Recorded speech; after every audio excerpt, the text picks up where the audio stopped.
करण्यासाठी कंपोस्ट आहे ना. आता आपण शेणखत म्हणतो, तुमच्याकडे गाई म्हशीच नाही, माझं कंपोस्ट काय करणार? काही प्रमाणात ते कंपोस्ट काय करणार आहे? तर आपल्या शेतातला पाला पाचोळा किती लोक जाळतात? सर्व जाळतात. अहो, ह्या जमिनीतून त्यांनी खाल्लेलं आहे, हे जमिनीतून जे उचललेलं आहे, त्यांनी जे आयुष्यभर खाल्लेलं असतं हे 5% राहतं. म्हणजे जी आपण राख राहती, आता 100 किलो जर जाळलं तर 100 किलो मधून 90% तुमचं जाळण्याबरोबर निघून जातं. 95%, 5% काय राहतं? राख राहते. म्हणजे हे खाल्लेलं आहे इथं जे, मग हे आपल्याला, आपण जर परत आपल्या जमिनीनं जर दिलं तर आपण सेंद्रिय कर्म नाही वाढू शकत का? वाढू शकतो का नाही? म्हणजे आपण जो कापूस आहे, आपण सोयाबीन आहे, आपण तूर आहे, याच्या भराड्या काढतो, एक तर जाळायला वापरतो, नाही तर कोणाला देऊन टाकतो, नाही तर शेतात पेटून देतो. त्याच्यापेक्षा त्याच्यावर रोटरी मारून त्याला बारीक करा आणि त्याच्यावर कंपोस्टची फवारणी द्या. ती जमिनीत हळूहळू सडत जाईल, कंपोस्ट होत जाईल. सडलं की ते जे इथून खाल्लेलं आहे ते तिथंच परत विघटन होईल आणि तेच त्या पिकाला भेटेल. क्लिअर? हे कंपोस्ट खूप सुंदर प्रोडक्ट आहे. आपण जे काही देतोय, जे काही सेंद्रिय पदार्थ आहे, त्याचं विघटन करून ते आपल्याला पिकाला परत त्या अवस्थेत आणून द्यायचं काम करतं. जे पीक घेण्याच्या अवस्थेत, म्हणजे जे पीक घेतं त्या अवस्थेमधून आणून देण्याचं काम करतं. शेणखत कुजवतो म्हणजे काय की शेणखत एक, मी मगाशी सांगितलं की शेणखत हा पैसा जरी असला पण त्याच्यातून काय खातं? Organic carbon. म्हणजे ऑर्गॅनिक कार्बन तयार करायला काय लागतं? कंपोस्ट. क्लिअर? याच्यासाठी काय करावं लागतं? एक 3 फूट उंचीचा, 3-4 फूट रुंदीचा, लांब, तुमच्याकडे जेवढी जमीन असेल तेवढं लांब करू शकतात असा बेड तयार करायचा शेणखताचा. त्याच्यावरती स्टंपनी होल करायचे. त्या होलमध्ये हे द्रावण, कंपोस्टिंगचं द्रावण मिक्स करायचं. याच्यात RPS 76 घ्यायचं, मिक्स करायचं आणि ते प्रत्येक होलमध्ये टाकायचं. नंतर त्याच्यावरती पाणी द्यायचं आणि जर आपल्याकडे ताडपत्री असेल, बारदान असेल, त्यांनी झाकून ठेवायचं. हे झाकल्यामुळं त्याच्यात आतमध्ये उष्णता तयार होती. ही उष्णता इतकी जास्त असते, 300 डिग्री फॅरेनहाइट पर्यंत त्याचं टेम्परेचर जातं. आपण त्याच्यात जर हात घातला तर हाताला दाह होतो, जळायला लागतं हात, का इतकं गरम असतं. ह्या गरम याच्यात तुमचं कोणतंही गवताचं बी जगत नाही, ते बी जाळलं जातं. कोणतीही नुकसानकारक बुरशी तिथं जगत नाही, ती मारल्या जाते. कोणत्याही कीटकाचं कोश, अंडे तिथं जगत नाही, ते तिथं मारले जातात. एवढे हीट तयार होती. तर आपल्याला ही प्रक्रिया करणं गरजेचे आहे का नाही? बरोबर. तर कंपोस्ट रिच आपल्याला त्या जमिनीमधून, म्हणजे त्या शेणखतामधून गवताच्या बियाणाला नष्ट करतं, त्या शेणखतामधून बुरशीला नष्ट करतं, त्या शेणखतामधून किडीला नष्ट करतं. तेच आपण आपल्या शेतामध्ये करू शकतो. आपल्या शेतामध्ये काय करू शकतो? जे आपण सोयाबीन असेल काढणीनंतर, जे आपलं तूर असेल, कापूस असेल, यांचं काढल्यानंतरच जो पालापाचोळा असेल, काड्या असतील, याचं तिथं रोटरी मारून जर भुकटी केली आणि त्याच्यावर याची फवारणी करून दिली, सेम प्रक्रिया तुमच्या जमीन घडणार आहे. याचा दुसरा एक फायदा सांगतो. दुसरा फायदा, हे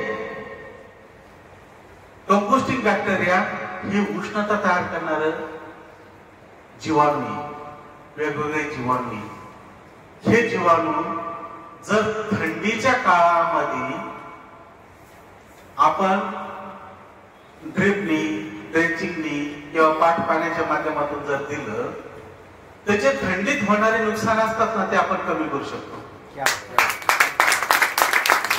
आता याच्यासाठी साधं उदाहरण देतो, कापसाचं उदाहरण देतो. तुम्ही कापूस लावतात ना सगळे, बरोबर? आपण जून मध्ये लागवड करतो, त्याचे बोंड तोडायला किंवा वेचणीला कधी येतं? ऑक्टोबर महिन्यात, बरोबर ना? ऑक्टोबर मध्ये येतं का? बोला, मागचे ऑक्टोबर, नोव्हेंबर, सीझन नोव्हेंबर असतो. ऑक्टोबर पासून फुटायला सुरुवात होते ना. आपण वेचणी त्याची नोव्हेंबर डिसेंबर मध्ये करतो.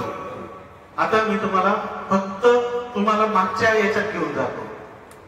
ज्या वर्षी ऑक्टोबर मध्ये पाऊस असतो, ज्या वर्षी ऑक्टोबर मध्ये थंडी असते, त्या वर्षी गोड उमलतात का?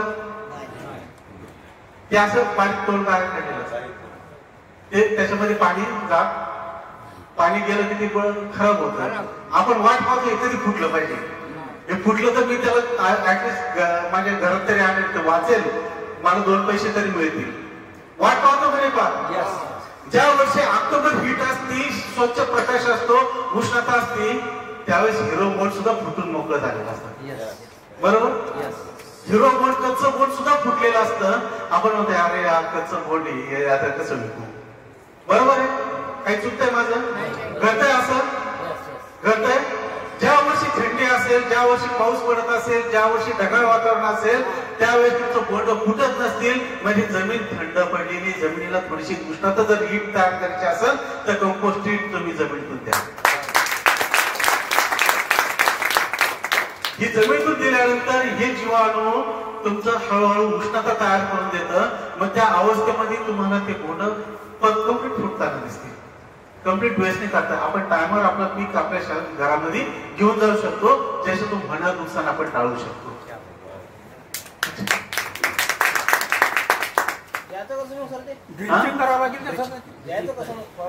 जे काही व्यवस्था असेल आपल्याकडे, समजा पाणी जात असेल त्याच्यातून द्या, किंवा जमीन ओली असेल त्याच्यावर फवारणी द्या, ड्रिप इरिगेशन असेल तर ड्रिपने द्या.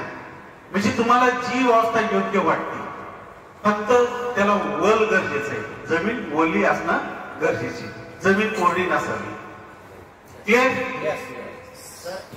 आपण ही जी आहे ना, ही 250 ml ची बॉटल, 150 ग्राम आपल्याला एक टनासाठी 15 ग्राम लागेल. म्हणजे 10 टन तुमचं एका 150 ग्राम मध्ये होईल. साधारण 2 ट्रॉली. साधारण 2 ट्रॉली. 150 ग्राम. 150 ग्राम मध्ये त्याला प्रक्रिया करण्यासाठी पाण्याची 200 लिटर पाणी करायचं. 200 लिटर पाण्यामध्ये मिसळून ते स्टफ करून त्याच्यामध्ये टाकायचं. आणि जर एकरात जर द्यायचं ठरलं तर 150 ग्राम तुम्ही एकरी देऊ शकता. सफिशियंट आहे, त्याचं जीवाणू खूप चांगले आहे. म्हणजे त्या पटीत ती उष्णता वाढून देतं. कीटकनाशक सोबत याला मिक्स करू शकतो का आपण? नाही, कीटकनाशकाचा आणि याचा कुठलाच संबंध नाही. हे आपण कधी देतोय की ज्यावेळेस आपल्याला बोंड फुटत नसतील, ज्यावेळेस आपली सोयाबीन पिकत नसेल, आपला याचा कालावधी जो असतो, म्हणजे आता समजा वातावरण जर बिघडलं तर आपलं पीक 15 दिवस लेट होऊन जातं, महिना लेट होऊन जातो. आणि आपल्याला वेळ जर घ्यायचा असेल तर द्यायचं आहे. आता कसं शेतामध्ये कचरा आहे, कचऱ्यावर जर फवारणी केलं तर हे ऑलरेडी उष्णता तयार करतं. ते कीटका मारणारे, बुरशी मारणारे, गवताचे बियाणं तिथं जिथं पडणार ती उष्णता ज्यावेळेस कुजत असतं त्यावेळेस ही उष्णता तयार करतं. उष्णता तयार केली की हळूहळू ती कमी होत जातच ना. त्याच्यासाठी वेगळं देण्याची गरज नाही. लक्षात आलं? ही खूप मोठी ताकद आहे. जीवाणू म्हणजे एवढी मोठी ताकद आहे, याने आपल्याला अख्ख्या जगाला घरात बसवलं. हे लक्षात घ्या. कोरोना हे जीवाणू विषाणू खूप मोठी ताकद आहे. म्हणून जग घाबरतं. जर कोणी वेपन जर तयार केलं तर सगळी सृष्टी संपू शकते. म्हणून आलं लक्षात? ही खूप मोठी ताकद आहे. ही दिसतं आपल्याला खूप छोट, पण ही ज्यावेळेस आपण त्याचा वापर करतो त्यावेळेस आपल्याला कळतं की निश्चित हे बरोबर आहे. आलं लक्षात? ओके. आलं पण अनुसंशोधन केंद्रातून आलेलं आहे ते. रिसर्च सेंटरचं त्यांचं जे रिसर्च केलेलं प्रॉडक्ट आहे तेच आपण इथं दिले.